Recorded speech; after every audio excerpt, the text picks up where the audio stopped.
2022 May മാസത്തിൽ ഡൽഹിയിലെ ഛത്തർപൂരിലെ പുതിയ ഫ്ളാറ്റിലേക്ക് താമസം മാറിയപ്പോൾ തന്നെ ഔദ്യോഗികമായി വിവാഹിതയാകണമെന്ന ആവശ്യം ശ്രദ്ധ അഫ്താബിനോട് പറഞ്ഞുകൊണ്ടേയിരുന്നു.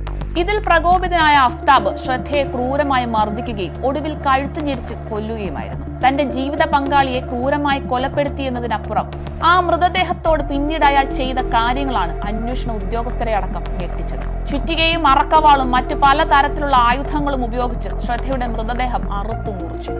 ആദ്യം കൈകളും കൈത്തണ്ടയുമാണ് മുറിച്ചു മാറ്റിയത്. കൈകൾ മുറിച്ചു മാറ്റുന്നതിന് മുൻപ് അഫ്താബ് ശ്രദ്ധയ്ക്ക് സമ്മാനിച്ച മോതിരം ഊരി മാറ്റിയിരുന്നു.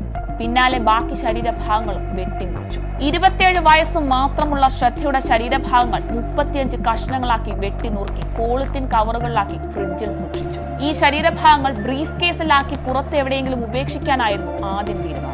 പക്ഷെ ഇത്തരത്തിൽ ഉപേക്ഷിച്ചാൽ താൻ പിടിക്കപ്പെടുമോ എന്ന് അഫ്താബ് ഭയന്നിരുന്നു. പിന്നീടാണ് കോൾഡ് കേസ് എന്ന സിനിമയുടെ തനിയാവർത്തനം പോലെ മാംസകഷ്ണങ്ങൾ വിവിധ ഇടങ്ങളിലായി ഉപേക്ഷിക്കാൻ തീരുമാനിച്ചത്. പിറ്റേ ദിവസം പുലർച്ചെ ഓരോ ശരീരഭാഗങ്ങളും ഡൽഹിയുടെ വിവിധ ഭാഗങ്ങളിലായി ഉപേക്ഷിക്കുകയായിരുന്നു.